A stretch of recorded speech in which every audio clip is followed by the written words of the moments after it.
While we celebrate our independence, let's not forget the abhorrent violation of the basic human rights of our Kashmiri brothers and sisters who continue to yearn for freedom from oppression in the Indian illegally occupied Jammu and Kashmir.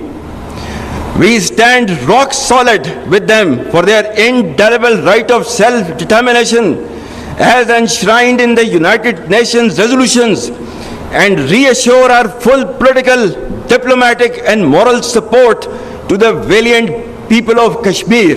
बिस्मिल्लाहिर्रहमानिर्रहीम।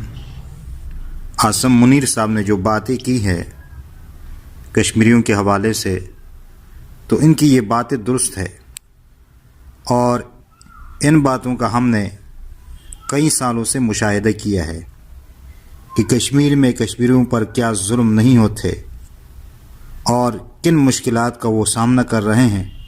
ये बात किसी से मख्फी और छुपी हुई नहीं है, सब जो इसका मुशाहिदा कर रहे हैं।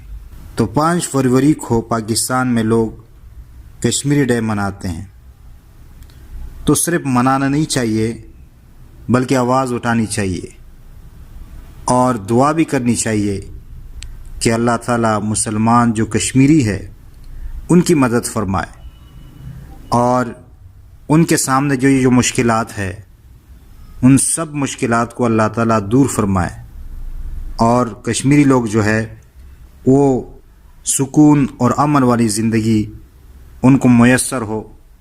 हमारे अल्लाह ताला से यही दुआ है। अल्लाह ताला हम सब का हामी और नासिर हो।